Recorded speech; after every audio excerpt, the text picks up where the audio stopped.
Firstly, starting off with the countries and territories that we have listed for you. These are, of course, the countries and territories that if you fly in from these countries and territories, it will be placed into the quarantine-free system. Now, this list was previously around 46 countries and territories. Over the weekend, the approval had been made for air travel into entering Thailand from 63 countries and territories, as you see on screen. So this has been approved and is effective on the same day as this entire list is effective today on the 1st of November. So that's good news for those traveling from these countries and territories. We have a lot of information, of course, to talk about today. Reopening of the country, adjustment of the measures for the color-coded zones for the provinces, each province, as well as the added list of countries and territories that you see on screen. Of course, we call it the exemption from quarantine scheme or the test and go scheme. So you have on screen there for you 63 countries and territories. Of course, you can find more information from the Facebook page of the Ministry of Foreign Affairs as always. I'll move on to the vaccination progress, the update of the number of vaccines that have been administered since the start of our national vaccine drive. Yesterday alone, we inoculated, as you see on screen, over 300,000 doses, making the accumulated total number of vaccinations in Thailand to over 75 million doses. To be exact, you see on screen there 75,710,277 doses, and you see the breakdown of which being the first, second, or third dose. So 75 million doses to date now. And of course, the percentage of the population and those living in Thailand is increasing day by day.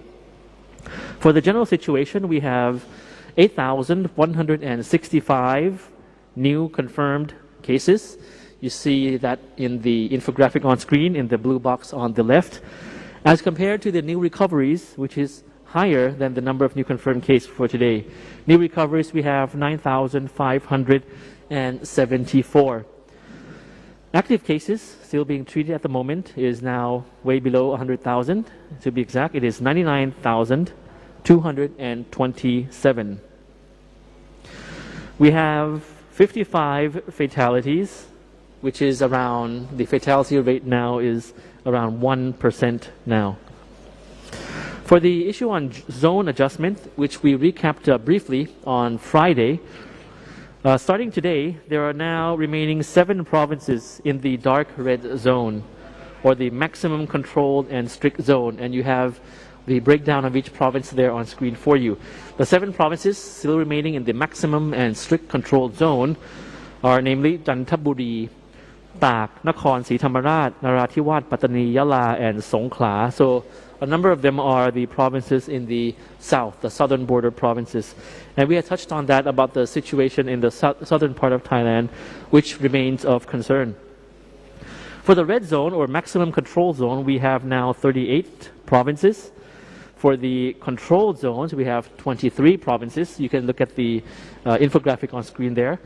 And for the high surveillance areas, we have now only 5 provinces. As for the pilot tourism provinces, or the Sandbox program, that numbers 4 provinces now: Bangkok, Krabi, Phang Na, and Phuket, as well as other districts and areas within another 13 provinces. So not the entire province is considered in the Sandbox program, but particular districts within 13 provinces are also considered being piloted in the Sandbox program.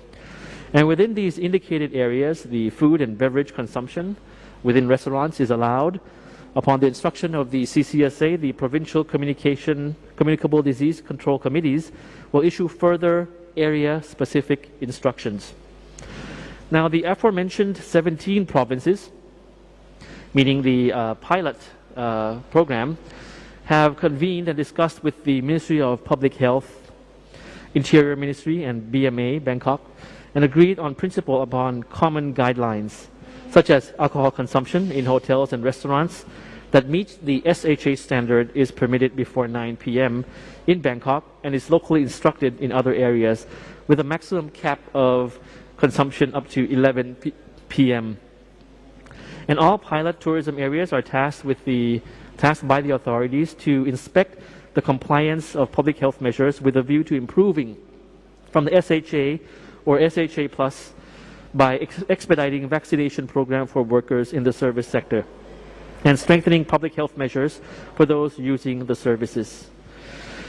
It bears repeating that there are 13 provinces only in specific districts which have been announced as pilot tourism schemes. So some districts in these 13 provinces are pilot tourism schemes in specific areas, while the whole provinces of 4 provinces were announced as the entire province being a pilot tourism scheme: Bangkok, Krabi, Phang Na, and Phuket.